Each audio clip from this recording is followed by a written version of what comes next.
Os 7 pecados capitais. Eles existem em cada um de nós e alguns dizem que são parte de nossas almas. Esses pecados são fatais, eles têm um efeito gravemente destruidor na vida espiritual de uma pessoa. Luxúria, inveja, gula, preguiça, avareza, ira e soberba. De acordo com a teologia cristã, pecar é simplesmente pensar nesses pecados capitais. A Bíblia diz que o resultado do pecado é a morte. Cada um desses pecados tem uma história secreta revelando como eles se tornaram capitais. Os 7 pecados capitais tiveram um enorme impacto na história, na sociedade e em nossas almas. Você não pode transgredir a lei moral de Deus sem que alguém pague um preço terrível por isso. E o pecado que põe um preço em tudo é a avareza.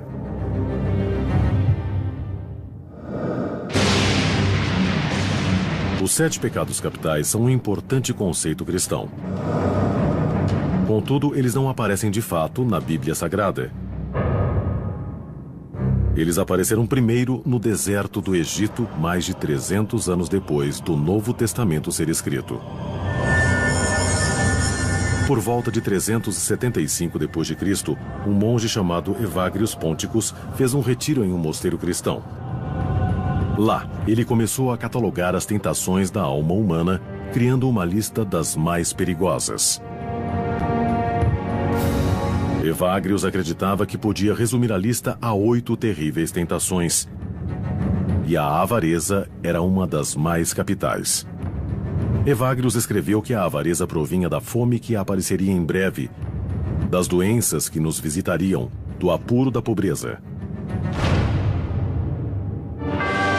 Os 7 pecados capitais não seriam codificados até 590 d.C., quando o Papa Gregório Magno reexaminou a lista de Evagrius. Ele reduziu a lista para 7, mudando o nome de tentações para pecados e proclamando que eram capitais. Para o Papa Gregório, o homem avarento era um assassino. Ele escreveu: aquele que guarda para seu próprio uso o que iria sustentar o pobre está matando todos aqueles que poderiam viver de sua abundância. A avareza, o desejo excessivo ou voraz de um indivíduo por riqueza ou posses. Esse pecado é conhecido por vários nomes: ganância, cobiça e cupidez. Ele leva a atividades proibidas como o acúmulo de bens, traição, corrupção e roubo. Todas as pessoas são suscetíveis à ganância. Todas as pessoas de diferentes classes, tipos e profissões. Os problemas surgem quando nossas posses nos controlam, ao invés de nós controlarmos nossas posses. Um dos primeiros exemplos do poder e da influência do pecado da avareza é encontrado no livro do Velho Testamento, Êxodo. Moisés trouxe os 10 mandamentos de Deus do alto do Monte Sinai e o entregou ao povo judeu. Essas leis básicas de ética se tornariam o código através do qual a fé guiaria suas vidas. Alguns estudiosos religiosos acham que o último mandamento, não deveis cobiçar, põe em perspectiva todas as outras leis de Deus. O último, que é a cobiça, não é uma ação, é um estado de espírito. E a avareza é um estado de espírito de onde brotam todos os outros. Nos comentários de uma antiga lei judaica chamada Talmud, as pessoas se tornam avarentas ou cometem outros pecados por causa de seu impulso maligno, ou Yetzer Hara. Para rebater esse impulso maligno de ganância e egoísmo, o Talmud tornou uma obrigação tomar conta dos demais. No judaísmo, cada comunidade precisa ter o que chamamos de prato da comunidade, basicamente um fundo de caridade. Então, a ideia desde o começo era de que as pessoas que têm possuem uma obrigação de dar para as pessoas que não têm. O judaísmo não é tão voltado para o pecado individual quanto o cristianismo. O judaísmo se preocupa com o pecado porque ele interrompe uma ordem natural e porque a comunidade do povo de Deus é o que importa. Mas apesar dos decretos de Deus e das leis sagradas, o pecado da avareza prosperou na Terra Santa. Em 586 a.C., os babilônios conquistaram Jerusalém. No livro de Jeremias, o profeta interpreta isso como castigo de Deus para uma nação dominada pela avareza. Eu daria suas esposas a um novo homem e as pastagens a novos donos. Do menor até o maior, todos cobiçavam receber. O Velho Testamento não é o único texto antigo a alertar contra a ganância. Por volta de 516 a.C., os ensinamentos de Buda se espalhavam na Índia. O religioso falava muito sobre a ganância. Para chegar ao estado de Nirvana, Buda revelou as 4 verdades nobres, que são conhecidas como a essência dos seus ensinamentos. A segunda delas é que o sofrimento provém do anseio de posses terrenas ou ganância.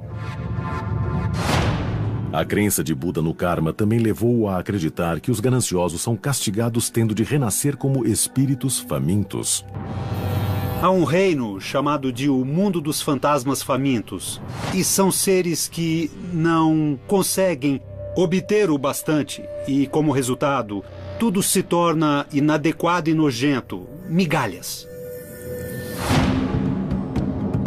No século III a.C., o taoísmo tinha uma profunda influência na China. O livro central da crença, o Tao Te Ching, atribuído ao filósofo Laozi, denuncia claramente o pecado da ganância. O Tao Te Ching diz que a ganância é a fonte de todo o mal da humanidade. Em 350 a.C., uma civilização mediterrânea contemplava de forma semelhante a natureza da ganância. A Grécia Antiga era fascinada pelo equilíbrio, na arquitetura e na vida. A ganância era um excesso a ser evitado. A lenda de Midas é uma descrição popular do pecado da ganância. Midas era um rei rico que queria ser ainda mais rico, transformando tudo que ele tocasse em ouro. Mas depois que os deuses atenderam seu desejo, Midas acidentalmente transformou sua comida e até sua filha no precioso metal. E percebeu o erro que cometera. Algumas crianças gregas que ouviram a lenda de Midas cresceram pensando melhor na ganância, inclusive Aristóteles, o filósofo a quem se acredita ter formulado o primeiro código de ética no mundo clássico. Aristóteles acreditava que para poder alcançar uma boa vida, o indivíduo deve encontrar o equilíbrio entre o excesso e a deficiência. Ele encorajava a noção daquilo que chamava de liberalidade, a virtude de dar a todos o tanto que mereçam. Mas toda virtude tem seu oposto. Se você possui uma deficiência na sua habilidade de dar, você é o que Aristóteles chamava de avarento, que quer dizer mesquinho. Aristóteles via ganância em toda parte e escreveu: "A ganância da humanidade é insaciável." Em 27 a.C., a glória da Grécia havia sido sobrepujada pelo poder de Roma. Eles eram os senhores de boa parte do mundo. Mas muitos temiam que seu sucesso no mundo havia corrompido suas almas. O escritor romano Horácio criticava a decadência que via ao redor de si com uma lista de 7 vícios: avareza, amor ao elogio e ira, preguiça, os 7 pecados capitais. Por séculos abalaram o comportamento do homem, mas não são temidos universalmente. O pecado da ganância era tolerado e até mesmo comemorado durante os primórdios do Império Romano. Então, por volta do ano 30 d.C., na província da Galileia, um prodigioso professor judeu pregava contra o pecado, com palavras que carregavam uma estranha e poderosa autoridade. Jesus de Nazaré proclamou: Afastem-se da ganância, pois a vida de um homem não consiste da abundância de coisas que ele possua. Ele resumiu a ganância quando perguntou: o que lucrará um homem se ele ganhar o mundo inteiro e perder sua própria alma? Jesus tem pouco a dizer sobre o valor do capital acumulado ou de acumular dinheiro. Mas ele tem muito a dizer para os pobres. E ele diz: vocês é que são os abençoados, não os ricos. E isso é claro que é falso. Sabemos que as pessoas de sorte são os ricos, mas não segundo Jesus. Tenho certeza que há motivos culturais para o cristianismo ter essa fascinação desproporcional com a ganância. E um deles, eu acho, é o fato de que o dinheiro e o mercado surgiram na mesma época. O grande porto do Império Romano de Ostia permitia controlar muito do crescimento explosivo do comércio internacional durante esse período. Carregamentos de comida, vinho, sal, escravos e mais escoava das províncias romanas. Parecia que quanto mais os romanos tinham, mais gananciosos se tornavam. O resultado foram os impostos. Os romanos tinham um jeito interessante de fazer as coisas. Primeiro eles invadiam você e depois te cobravam pela invasão. Eles nunca recolhiam os impostos pessoalmente. Ou haveria uma revolta. Tinham pessoas do local que pagavam para recolher os impostos. O que precisamos ter em mente é que os coletores de impostos ganhavam dinheiro cobrando a mais. O único jeito de um coletor de impostos ter seu próprio dinheiro era cobrando mais do que o governo exigia. Então, os coletores de impostos sempre cobravam mais das pessoas e acabavam acumulando fortunas, se aproveitando dos fracos, tirando dos pobres. E a condenação de Jesus aos coletores de impostos é primeiro contra aqueles que tiram dos próprios irmãos e irmãs e entregam o dinheiro para um governo estrangeiro. Mas a verdadeira ira de Jesus era contra aqueles que emprestavam dinheiro no Templo de Jerusalém. Esses homens trocavam dinheiro romano pelo siclo, moeda local com a qual os judeus costumavam comprar animais para sacrifício, e por esse serviço cobravam uma taxa. No fundo, eram o mesmo que cambistas num jogo esportivo ou em um show, que cobravam muito mais do que seria cobrado se você, digamos, comprasse o mesmo animal em outro lugar e o trouxesse ao templo. Eles lucravam com isso. Jesus disse que estavam se tornando ladrões. Não faziam apenas negócios, mas negócios sujos. O pecado da ganância teria seu papel no destino de Jesus. Quando ele foi traído e entregue às autoridades por seu seguidor, Judas, foi uma transação financeira. 30 peças de prata não era muito dinheiro. E ele estar disposto a vender Jesus em troca disso demonstra, no fim das contas, que é incrível o que se faz por dinheiro. Quando Jesus foi crucificado, em algum momento durante 26 e 36 depois de Cristo, os gananciosos podem ter sido perdoados, mas os seguidores dele retomaram o ataque ao pecado da ganância.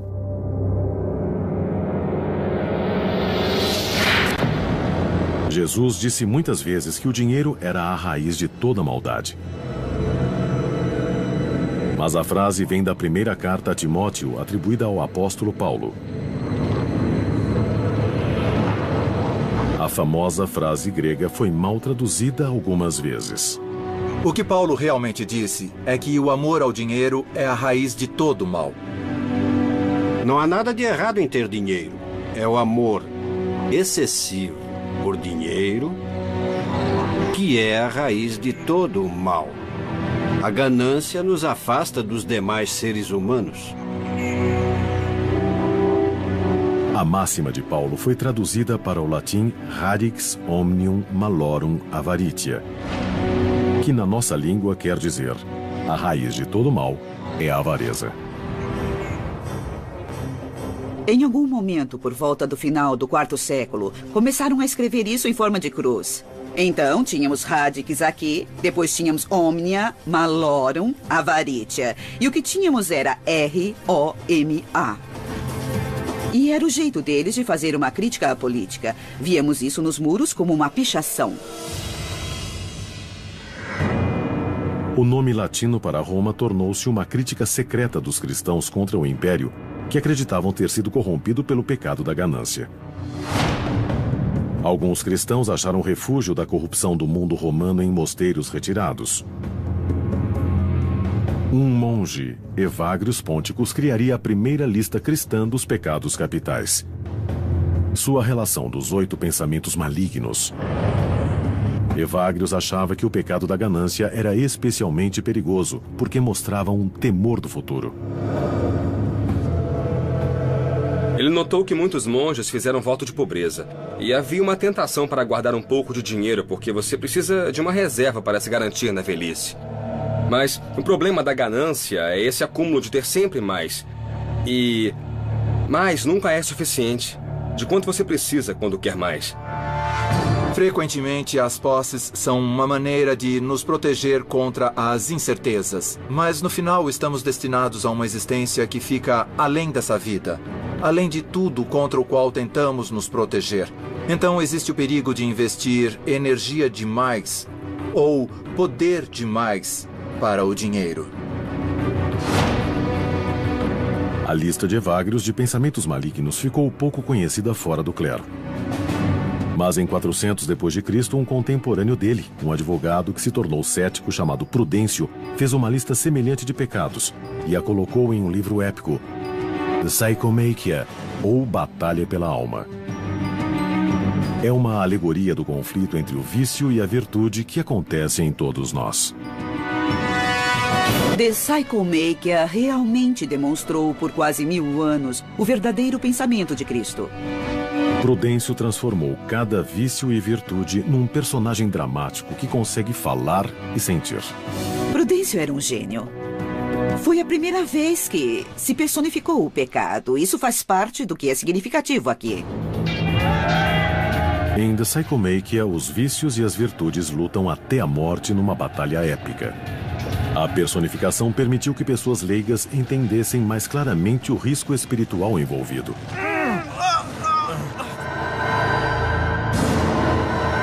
Vários vícios são derrotados e abandonam a batalha, largando suas armas, joias e ouro. Os mortos e feridos são abandonados e seu sangue e sua carne em chamas tomam conta do solo. É nesse ponto que o pecado da ganância, personificado por uma mulher desfigurada, aparece. Então entra esse personagem sorrateiro. E ela tem, segundo Prudêncio, mãos iguais a garras. E ela começa a fuçar sobre os corpos e debaixo de todos os feridos. E ela colhe todo o fruto da batalha. Prudêncio escreve: de todos os vícios, não há nenhum mais assustador. Com os braços repletos dos espólios da guerra, a ganância avista um grupo de padres no campo de batalha, vindo ajudar as virtudes. Ela tenta convencê-los a abandonar seus votos de pobreza, mas os padres resistem.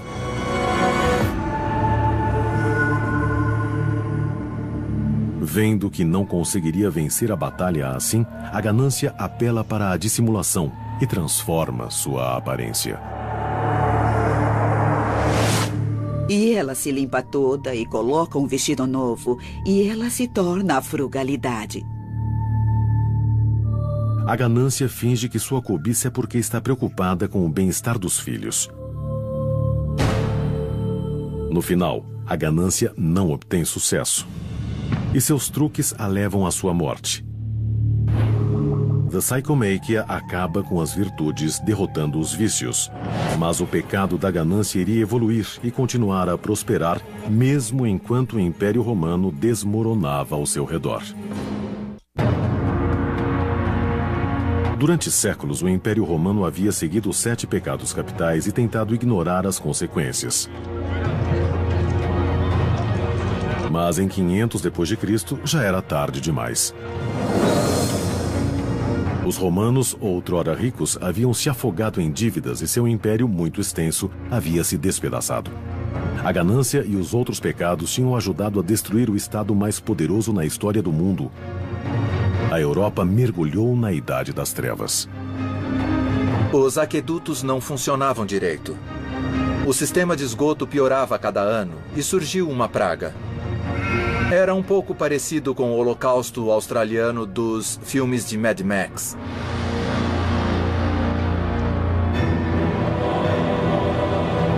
Em 590 d.C., só a autoridade da Igreja mantinha a sociedade ocidental em ordem.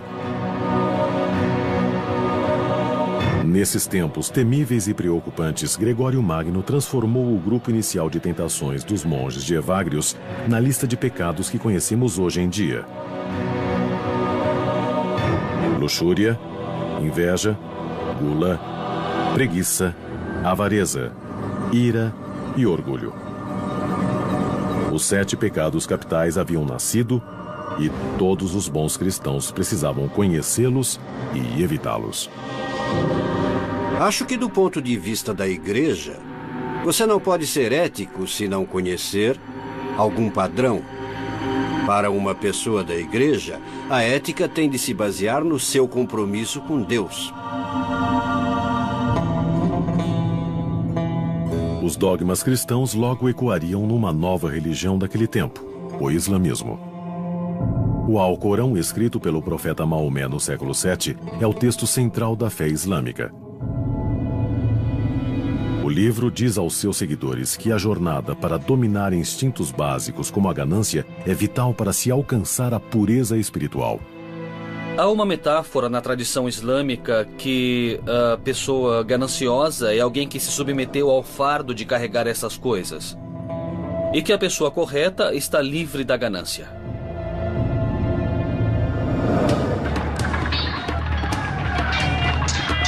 Os muçulmanos e cristãos lutaram entre si durante a Idade Média, principalmente pelo controle do Oriente Médio. As cruzadas foram promovidas com palavras sagradas, mas a ganância também carregava a cruz. Em tempos em que a riqueza significava possuir terras, conquistar a Terra Santa era uma chance de se tornar rico.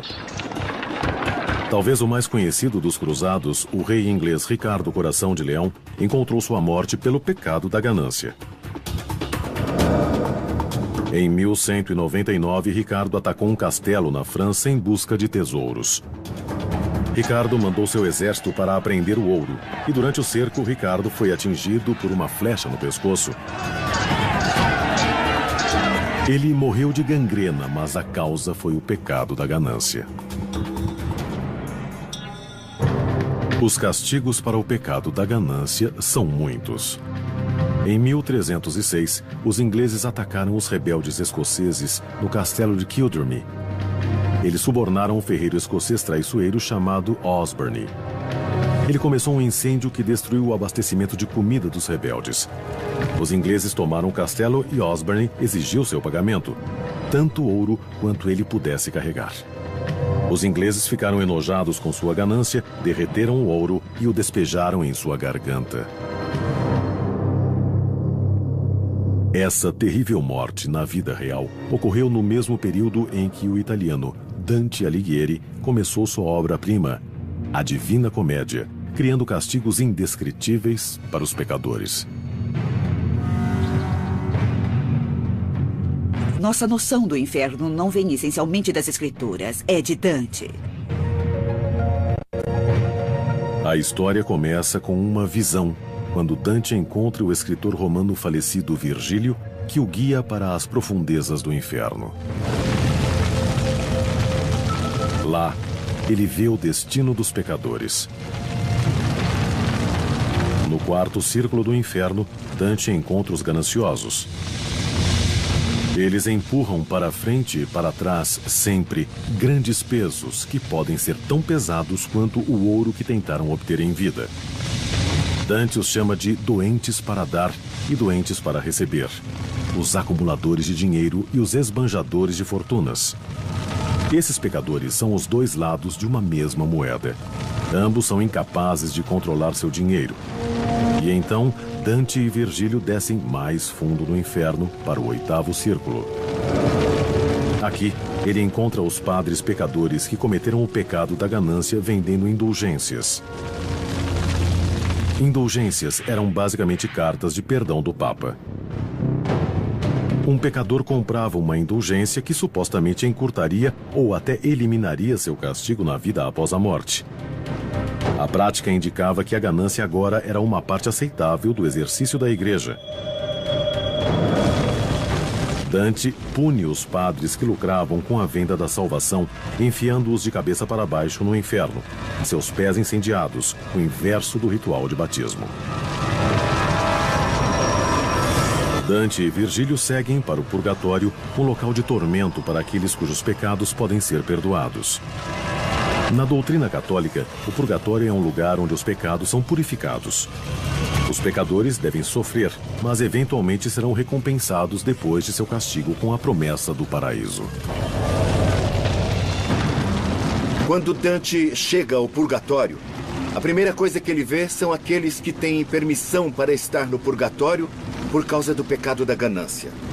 São aqueles com o rosto contra o chão, repetindo o verso de um salmo, o Salmo 119. Minha alma está apegada ao pó. Eles estão com o rosto voltado para a terra. Não podem se virar e olhar para o monte do purgatório, para onde fica o céu, para ver Deus. Portanto, esse é o maior comentário que Dante faz do que vem a ser o pecado da avareza. O inferno de Dante ajudou a moldar comportamentos sobre o pecado e a ganância nos 500 anos que se seguiram. Mas não foi o bastante para purificar a ganância da igreja, principalmente uma forma de ganância chamada simônia.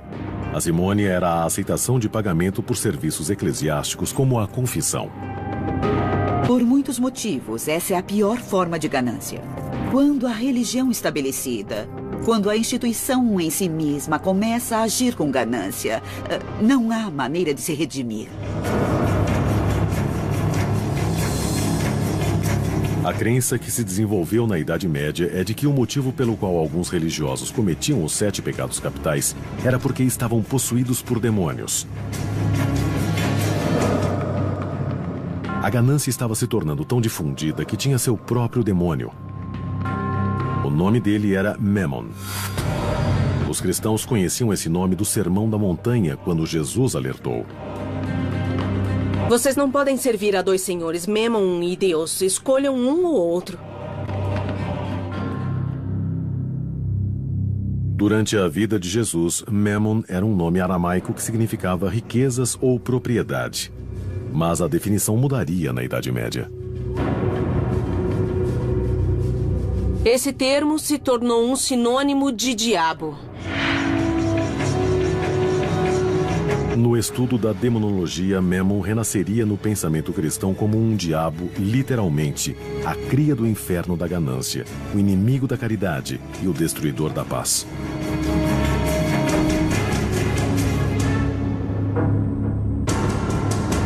Mas conforme a Idade Média foi dando espaço para a Renascença, parecia que o pecado da ganância estava por toda parte. Em 1557, Peter Bruegel, o grande pintor alemão, retratou o pecado da ganância no quadro Peixe Grande Come Peixe Pequeno. O que temos é uma declaração simples de "é claro que é assim que as coisas são". Os peixes pequenos estão lá para serem comidos, e os peixes grandes podem comê-los. É assim que o sistema funciona.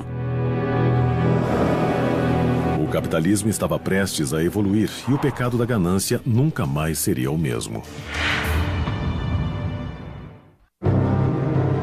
Os 7 pecados capitais foram originariamente catalogados pela Igreja Católica como método para produzir um comportamento mais respeitoso dos devotos. No século XVI, a crença e a ganância andavam de mãos dadas. Os europeus navegavam para o Novo Mundo para espalhar o cristianismo e encontrar ouro. Os protestantes que colonizaram a América do Norte pregavam as virtudes do trabalho árduo e da retidão, enquanto a classe mercante em ascensão acumulava riquezas pessoais. No século XVIII, o mundo estava começando a reexaminar o pecado da ganância e criou o próximo passo em sua evolução. Ele foi chamado de capitalismo. Em 1776, o filósofo escocês chamado Adam Smith publicou um exame do comércio chamado A Riqueza das Nações. O livro iria revolucionar o modo como as pessoas encaravam o dinheiro e a ganância. Os americanos acham que um único fato ocorreu em 1776, que é a Declaração da Independência. Na verdade, aconteceu outro fato muito importante, e na história do mundo, talvez tão significativa quanto a Declaração de Independência, foi a publicação de A Riqueza das Nações, escrita por Adam Smith. Muito bem, este livro foi o primeiro documento a enumerar os princípios da economia e a enumerar o caso em que o capitalismo, a economia, o comportamento em proveito próprio dos indivíduos, o desejo de possuir e até mesmo a ganância podem ser bons. Smith, conhecido como o pai da economia moderna, originariamente escreveu sobre a ganância em seu trabalho de 1759, A Teoria dos Sentimentos Morais. Ele escreveu na época sobre os aparentes benefícios para a sociedade atuar em interesse próprio, concebendo um mundo onde a economia seria guiada por uma mão invisível. A mão invisível é o interesse próprio. A ganância é a motivação do comércio e das transações. Nós trocamos algo que valorizamos menos para obter coisas que valorizamos mais. Adam Smith defendeu a tese de que, através daquilo que ele chamou de mão invisível, com milhões de pessoas funcionando de forma egoísta, desejando coisas que querem através do mercado, que tudo acabaria dando certo.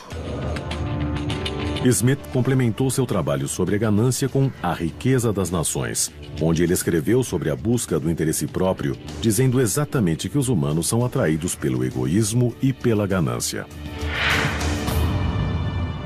O importante sobre a ganância em economia é que a ganância é vista como um dom, que as pessoas têm motivos para consumir mais coisas. E o argumento da economia é que você pode cultivar a ganância em nome do bem social através dos mercados livres e competitivos. Porém, uma vertente repulsiva do sistema de mercado e o pecado da ganância evoluíram ao mesmo tempo: o tráfico de escravos. Já foi estimado que na longa viagem da África até o Novo Mundo, de 10 a 20% de escravos negros e da tripulação branca morriam. Mas esse era o preço de fazer negócios.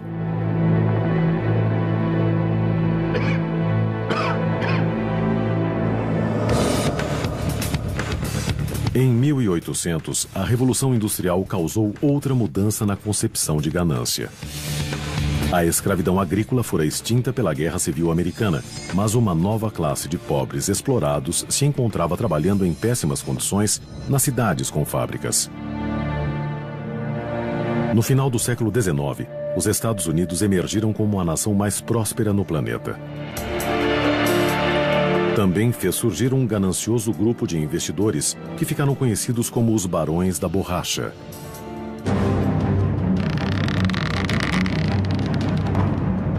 Esse grupo de banqueiros e homens de negócio acumularam fortunas gigantescas com práticas mercantis antiéticas e anticompetitivas. Os Barões da Borracha eram donos das estradas de ferro, donos dos bancos. Eles possuíam tanto na América que nossa liberdade estava sendo restrita e estava em perigo. Um dos mais notórios e inescrupulosos desses homens era Jay Gould. Esse financista nova-iorquino e dono de estrada de ferro sucumbiu ao pecado da ganância em 1869, quando inventou um plano brilhante para manipular o mercado de commodities.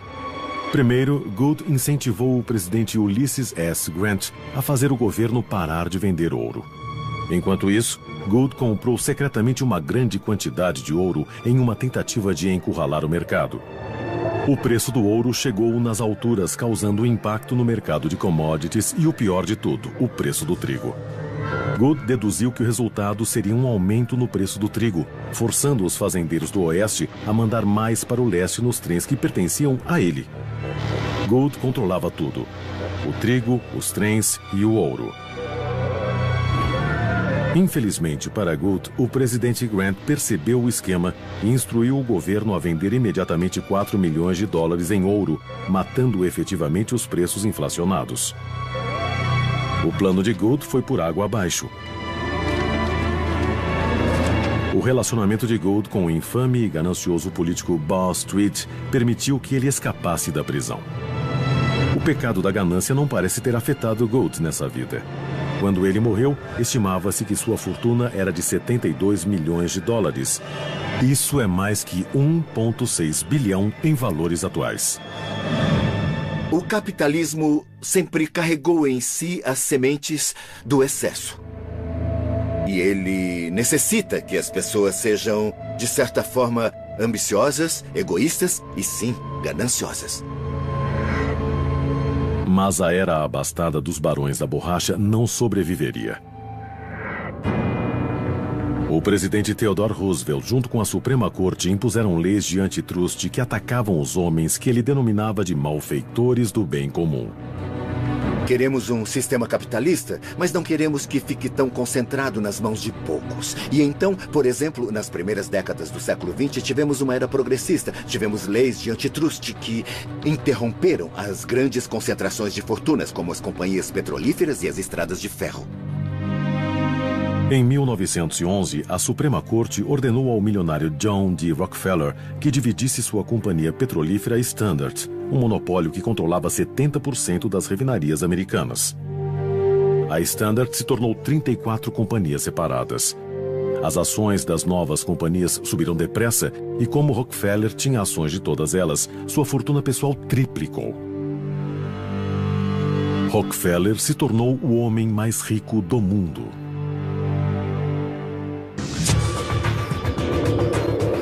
Era um momento determinante na evolução do pecado da ganância. Enquanto os Estados Unidos cresciam no século XX, o conceito de ganância mudaria para sempre. A percepção dos 7 pecados capitais evoluiu através da história. E nenhum pecado mudou tanto quanto a ganância. O século XX se tornaria o século da ganância, mas seria uma viagem tortuosa. A Bolsa de Valores quebrou em 29 de outubro de 1929, iniciando a Grande Depressão. Acredita-se que uma das principais causas tenha sido o sistema bancário irregular, que permitia que poucos gananciosos ganhassem quantias absurdas à custa do povo. Acho que apostar na Bolsa de Valores é motivado pela ganância e no interesse pessoal. São pessoas que querem transformar uma pequena quantidade de dinheiro em uma grande quantidade de dinheiro e simplesmente estão dispostas a se arriscar. Mas quando a bolsa quebrou, afundou toda a economia junto com ela. O pecado da ganância havia quase arruinado o país. Um dos resultados da crise foi o temor pelos grandes negócios e iniciou-se uma onda de reformas econômicas e sociais. A Bolsa de Valores teve suas altas e baixas nos 50 anos subsequentes. Nos anos 80, os americanos já se sentiam confiantes o bastante para acolher o pecado da ganância. Tivemos os anos 80 e os anos 90. Talvez possamos dizer este século, também até agora. O século XXI, que é quando exaltamos não só os desonestos e os empreendedores, mas exaltamos pessoas que obtiveram imensas quantidades de dinheiro e basicamente controlam tudo. A década de 80 ficou conhecida como a da ganância, antes mesmo de terminar. Os Estados Unidos prosperavam, enquanto o governo de Ronald Reagan abaixava impostos, cortava gastos sociais e desburocratizava os negócios. A ganância pode destruir a política. Os ricos, as corporações ricas conseguem benefícios para si mesmas, subsídios, ganhos corporativos, isenção de impostos. O filme de 1987, Wall Street, ilustrou bem isso quando o personagem principal, Gordon Gekko, interpretado por Michael Douglas, anuncia que a ganância é boa e os americanos parecem concordar. Atualmente, 50% dos americanos possuem ações. Nós iremos ficar ricos um dia desses e, portanto, temos de investir em ações. Mas milhões de pessoas estão tentando lucrar no mercado ao mesmo tempo. Eles não conseguem, porque eles são o mercado. As escrituras dizem que a ganância é pecaminosa. Mas alguns cientistas afirmam que a ganância é natural. Não é uma tentação do diabo, mas resultado da nossa própria neurologia. Cada ação que praticamos se baseia na descarga de neurônios em nosso cérebro. Ressonâncias magnéticas e tecnologia sofisticada revelam exatamente o que acontece quando o cérebro humano se torna ganancioso. Deixe-me definir isso como querer muita coisa. Basicamente, sabemos muito bem o que é querer muita coisa e quando conseguimos algo, recebemos uma dose de um neurotransmissor chamado dopamina que o faz se sentir bem. Animais apertam alavancas que aumentam sua dose de dopamina e isso pode até matá-los, mas continuam puxando a alavanca. Então, por que não começa clicando em Start? Tudo bem. Quanto maior a bexiga, mais dinheiro eu ganho. Exato. Tudo bem. Nesse teste comportamental, os indivíduos enchem uma bexiga gerada por computador. Quanto maior ela fica, mais dinheiro eles ganham. Mas se o indivíduo ficar ganancioso demais, a bexiga estoura e eles perdem tudo. A questão não é ser ou não ganancioso. A questão é quão ganancioso. Como medimos a ganância. Como nos certificar de que a ganância de fato funciona para todos nós. Para avaliar como a ganância influencia as negociações financeiras, o doutor em economia da Universidade de Penn State, Gary Bolt, utiliza um teste fascinante chamado o jogo do ultimato. O jogo envolve dois negociantes. E eles buscam um acordo sobre como dividir $20. O que eu proponho é que você fique com $5 enquanto eu fico com $15 para mim. Você pode aceitar ou rejeitar esses $5. Se você o aceitar, a pilha se divide. De acordo com isso, 15 e 5. Se você rejeitar, nós dois acabamos sem nada. É isso. Essas são as regras. Nada de segunda chance. Joguem uma única vez. Quase metade dos que fazem a proposta são tomados pelo pecado da ganância e oferecem o valor mais baixo possível. Quase a mesma quantidade dos testados aceita a oferta mais baixa, contanto que ganhem algo. Talvez os dois lados sejam gananciosos, mas alguns são menos ambiciosos. Cerca de 10% têm uma reação diferente à ganância. Eles insistem em dividir meio a meio e estão dispostos a acabar sem nada do que aceitar o que consideram uma proposta injusta. Acho que cada um deve ganhar a mesma quantia de dinheiro, independente de qualquer coisa. Esse grupo parece rejeitar o pecado da ganância por completo. Mas essas pessoas estão realmente renunciando à ganância ou é apenas uma questão de definição? Pode ser que a noção tradicional de ganância por bens materiais simplesmente necessite ser ampliada. As pessoas querem bens materiais, mas também querem bem-estar social. Querem ser tratadas de forma justa. Elas querem muitas coisas para si mesmas. Querer alguma coisa.